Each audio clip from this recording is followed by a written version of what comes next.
On a toujours touché, on a toujours imposé les mains, on a toujours essayé de rentrer en interaction avec l'autre pour l'aider à guérir par la simple présence humaine.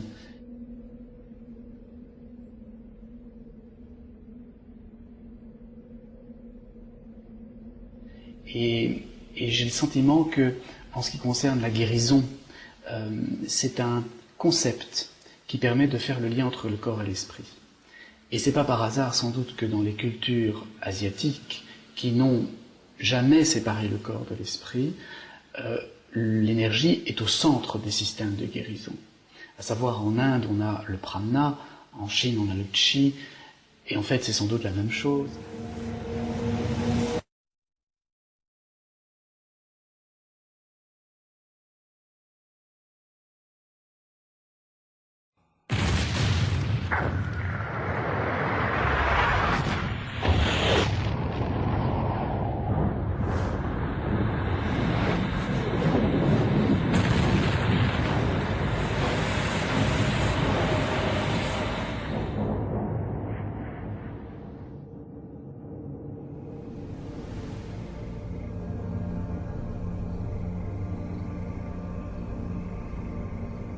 Depuis la nuit des temps, certaines personnes ont une action bienfaisante et une influence apaisante et curative sur les êtres humains et les animaux.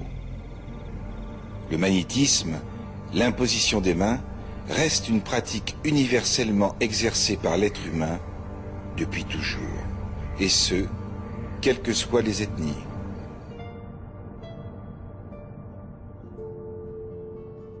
La doctrine médicale, à ses origines, est indissolublement liée à la doctrine religieuse. Au commencement, la médecine et la théologie ne font qu'un. Car tout être qui souffre cherche à découvrir le sens de sa souffrance. La maladie s'empare-t-elle de nous sans cause? Les dieux envoient la maladie, les dieux seuls peuvent la faire partir. Cette pensée se dresse immuable à l'aube de toute médecine. Encore inconscient de son propre savoir, faible et solitaire, l'être primitif ne voit rien d'autre à faire que d'élever son âme vers le Dieu magicien, que de lui crier sa souffrance, en le suppliant de l'en délivrer. Le seul remède qu'il connaisse est l'invocation, la prière, le sacrifice. Mais comment atteindre l'invisible? Comment parler à celui dont on ne connaît pas la demeure? Alors, dans sa détresse, l'être impuissant et désemparé doit faire appel à un autre être, plus sage, plus expérimenté. Et cet intermédiaire, au temps des cultures primitives, est toujours le prêtre. Lutter pour maintenir la santé aux premiers âges de l'humanité ne signifie donc pas combattre sa maladie, mais lutter pour conquérir Dieu. Le prêtre se présente alors comme le lien entre Dieu et l'homme souffrant. Le premier vestige confirmant l'utilisation du magnétisme comme moyen curatif remonte environ à 1600 ans avant Jésus-Christ. Au XIXe siècle, au cours de fouilles à Luxor, l'égyptologue Georges Ebers découvrit un papyrus. La traduction des hiéroglyphes de ce papyrus révèle clairement l'action du magnétisme. Pose ta main sur la douleur et dis que la douleur s'en aille. Des preuves d'utilisation du magnétisme, de ses effets curatifs, jalonnent toute l'histoire. Les guérisons sont surtout exercées dans les temples. L'historien grec Diodore de Sicile, contemporain de Jules César, relate les cures miraculeuses qui s'y pratiquaient, ce que confirment les ex-voto qu'on a découverts sur les murs. Puis apparaît Jésus de Nazareth. Nous sommes en présence d'un événement grandiose d'ordre religieux, historique, culturel. Constatons qu'on nous le dépeint comme un magistral guérisseur. L'un des caractères essentiels des guérisons christiques est leur instantanéité.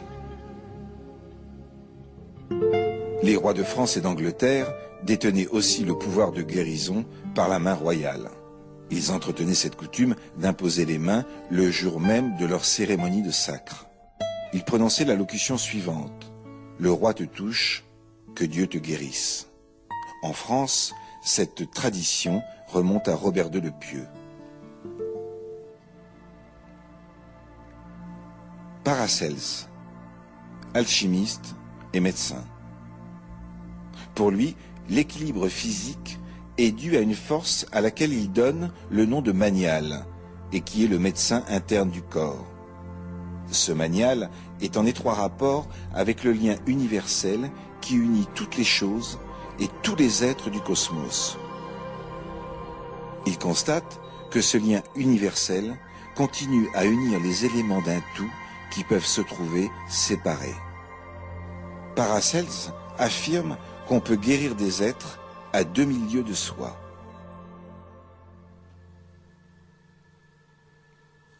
Ambroise Paré, père de la chirurgie moderne, disait « Je le soignais, Dieu le guérit ».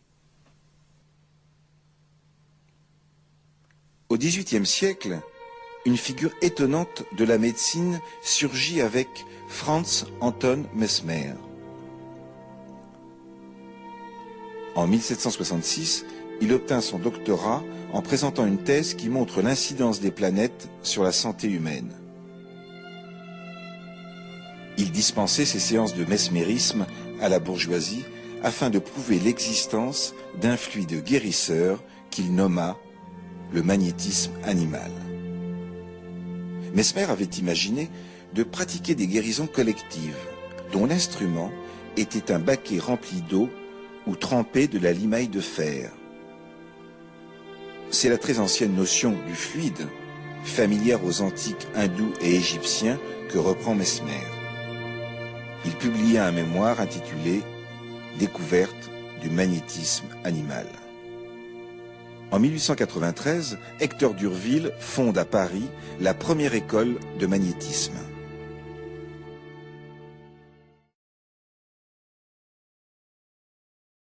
Les médecins qui furent jadis aux côtés des prêtres, puis ensuite contre eux, ramenèrent le mal du domaine surnaturel dans la sphère des phénomènes naturels. Le prêtre se cantonnera alors au culte et ne s'occupera plus des soins médicaux, et le médecin renoncera à toute influence psychique et magique. Et donc, le phénomène psychique général dénommé maladie se divise en d'innombrables maladies isolées, déterminées, classées. La maladie n'est plus un phénomène qui s'attaque à l'homme tout entier, mais seulement à l'un de ses organes.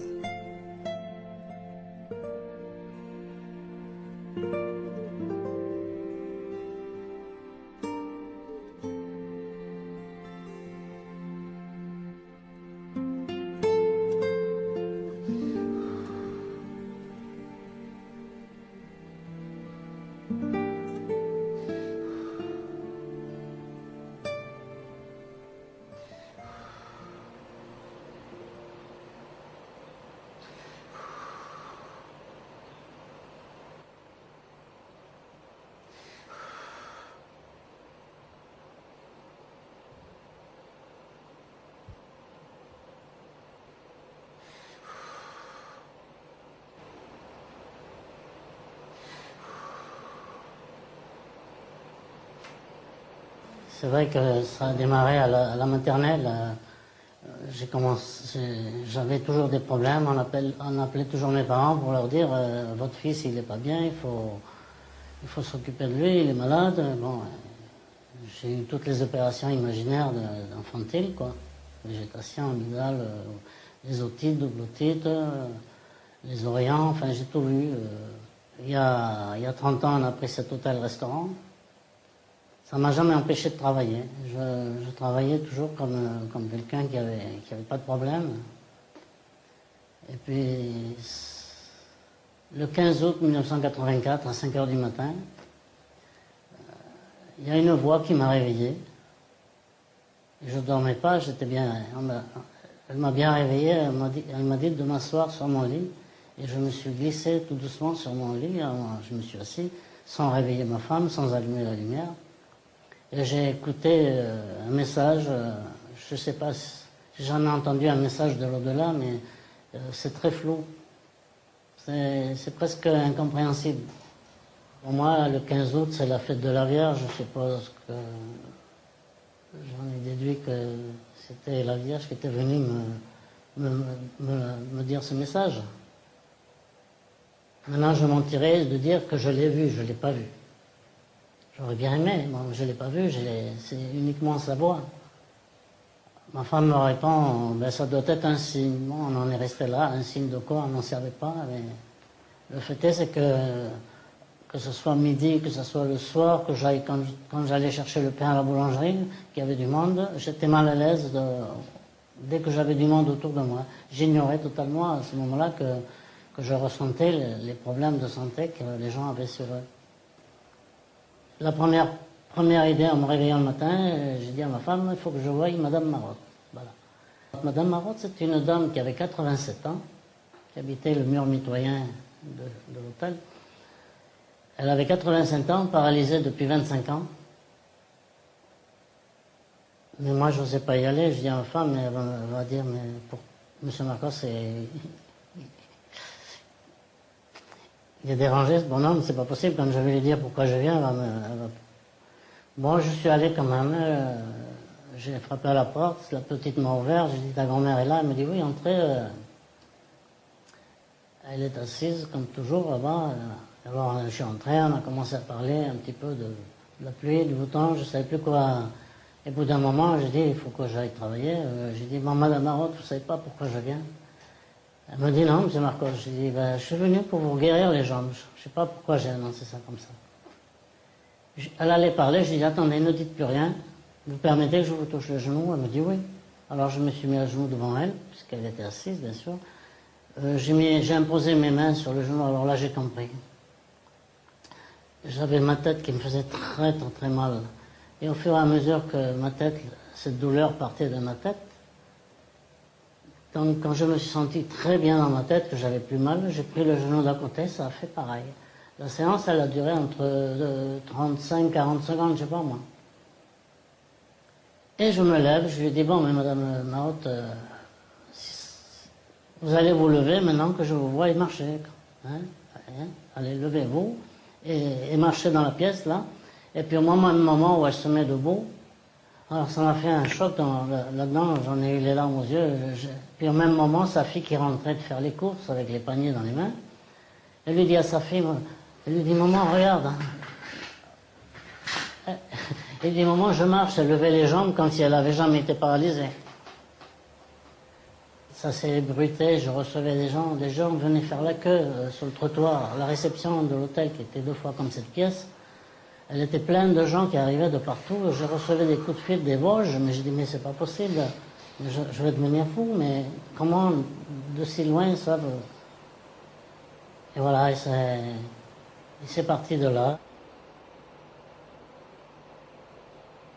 Cette femme qui a été 25 ans sans marcher, et puis qui s'est mise à marcher sans boiter, sans rien, comme si elle n'avait jamais arrêté de marcher. C'est fou. Ah oui, c'est fou. C'est difficile d'en parler parce que si je ne l'avais pas vu, comment croire à un truc pareil? Mais j'ai du mal à expliquer tous ces phénomènes. Moi, quand ce dont m'est arrivé, que j'ai commencé à avoir des résultats, j'en ai pleuré pendant 5 ans, j'avais tout le temps les larmes aux yeux. Ma femme en allait faire des courses, elle me disait, mais pourquoi tu pleures? J'ai dit, je ne sais pas, pourquoi ça m'arrive à moi. Je n'arrivais pas à comprendre que quelqu'un venait avec un genou qui boitait. Je lui disais, mais ça y est, votre genou, il va mieux, ça va? Il repartait, il boitait plus. Tout ça, ça m'a travaillé. Je disais, mais comment c'est possible? Il n'y a rien de plus beau, moi je veux dire, quand les gens reçoivent ce qu'ils viennent chercher ici, mais moi je dis que je peux dire merci, les gens me remercient, moi je dis non, remerciez Dieu, ne me remercie pas à moi.